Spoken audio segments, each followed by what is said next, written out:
Halo, selamat datang. Coba deh sekarang lihat sekeliling kalian. Mungkin lagi pegang smartphone atau duduk di kursi yang nyaman.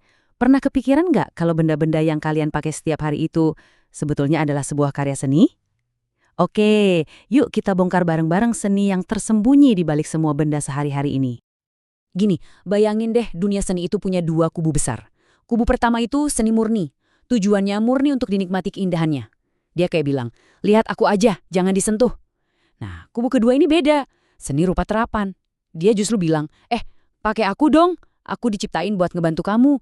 Jadi fokus utamanya itu fungsi. Sebuah solusi kreatif buat kebutuhan kita. Oke, jadi apa sih sebenarnya seni rupa terapan itu? Biar lebih jelas, kita coba bedah definisinya ya. Kita akan lihat gimana seni ini ternyata mengisi setiap sudut hidup kita. Intinya gini, seni rupa terapan itu cabang seni yang tujuan nomor satunya adalah memenuhi kebutuhan kita sebagai manusia. Tapi catat ya, dia juga harus punya nilai keindahan. Jadi ini bukan sekedar bikin benda loh. Contohnya kursi deh. Kursi itu kan bukan cuma buat didudukin, tapi sebuah solusi. Gimana caranya bikin dudukan yang enak, nyaman, tapi dilihatnya juga bagus. Nah, itulah jantungnya seni rupa terapan.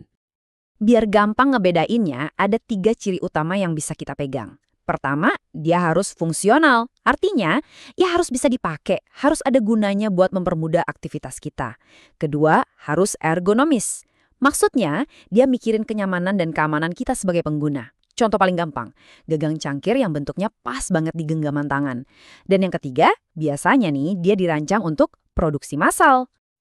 Dan cakupannya itu luas banget. Seni terapan itu bukan cuma satu jenis aja, tapi kayak sebuah dunia raksasa yang isinya macem-macem. Yuk, kita lihat 3 kerajaan besarnya. Nah, coba lihat tabel ini. Kerennya, kita bisa lihat spektrumnya. Ada desain yang biasanya modern, pakai teknologi, ya kayak smartphone dan poster-poster keren yang kita lihat. Terus ada kriya atau kerajinan tangan. Ini lebih tradisional, ngandalin skill tangan dan budaya lokal. Batik sama keramik itu contoh sempurnanya. Terakhir, ada arsitektur. Ini seni terapan dalam skala super besar yang ngebentuk bangunan dan kota tempat kita tinggal. Oke, kita udah lihat dunianya yang luas banget. Tapi pertanyaannya, apa sih yang bikin sebuah desain itu jadi luar biasa bukan sekedar biasa aja? Ternyata ada resep rahasianya loh. Resep ini punya 4 bahan utama, 4 pilar yang jadi fondasi karya yang sukses. Bahan pertama dan paling penting pastinya adalah fungsi. Ini pertanyaan dasarnya, benda ini buat apa? Bisa buat hal praktis, kayak tas buat bawa barang, bisa juga simbolis, kayak pakaian adat dalam upacara, atau bahkan cuma dekoratif, kayak vas bunga. Intinya, tanpa fungsi yang jelas, ya dia kehilangan tujuan utamanya. Tapi fungsi aja jelas nggak cukup kan? Makanya ada bahan kedua, estetika alias keindahan. Inilah yang bikin kita pengen punya barang itu, bukan cuma butuh. Desain yang bagus itu estetikanya nggak nabrak sama fungsi, justru saling nguatin lewat bentuk, warna, dan proporsi yang pas banget. Pilar ketiga ini krusial banget, ergonomi. Gampangnya ini soal kecocokan benda itu sama tubuh kita. Percuma kan kursi kelihatan keren banget, tapi pas didudukin 5 menit aja udah bikin sakit punggung. Desain yang hebat itu harus terasa pas, nyaman, dan pastinya aman. Ergonomi ini jembatannya antara fungsi dan kenyamanan. Dan yang terakhir, ini yang ngasih jiwa ke sebuah benda, nilai budaya. Jadi sebuah objek itu bisa ngobrol sama kita, bisa cerita. Lihat aja motif batik. Itu bukan cuma gambar-gambar cantik kan? Di baliknya ada filosofi, ada cerita, ada identitas. Inilah yang bikin sebuah benda jadi lebih dari sekedar benda. Nah, ini poin kuncinya. Keempat pilar tadi itu bukan checklist yang bisa dicentang satu-satu ya.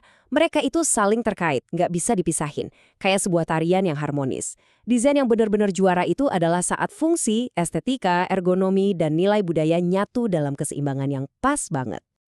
Terus gimana sih prosesnya? Dari ide di kepala, kok bisa jadi benda nyata yang kita pakai? Yuk, kita ngintip sedikit ke dapurnya para perancang. Perjalanannya itu ternyata cukup sistematis loh. Semuanya selalu berawal dari satu hal, masalah atau kebutuhan. Misalnya, gimana ya caranya bikin cangkir yang nggak panas di tangan? Nah, itu namanya mengidentifikasi kebutuhan. Dari situ muncullah ide-ide yang kemudian digambar dalam sketsa. Terus tentuin deh bahan dan alatnya. Misalnya mau pakai keramik. Baru masuk ke tahap produksi. Kalau udah jadi, dirapihin di proses finishing. Dan yang terakhir, dan ini penting, evaluasi. dicoba lagi. Cangkir ini beneran nyaman dan aman nggak ya? Kelihatan kan alurnya runtut banget. Oke, setelah kita ngerti konsep-konsep dasarnya, sekarang waktunya kita bawa semua ini kembali ke dunia nyata. Waktunya kita melihat sekeliling kita dengan kacamata baru. Jadi, inti dari semua ini sebetulnya simple banget. Seni itu nggak cuma ngegantung di dinding galeri. Seni itu ada di genggaman tangan kita, di rumah kita, bahkan di kota kita. Seni adalah setiap desain yang dipikirkan matang-matang untuk memecahkan masalah, sekaligus bikin hidup kita jadi lebih mudah dan lebih indah. Sebagai penutup, saya cuma mau kasih satu pertanyaan buat kalian renungkan. Setelah menyimak pembahasan ini, coba lihat sekeliling.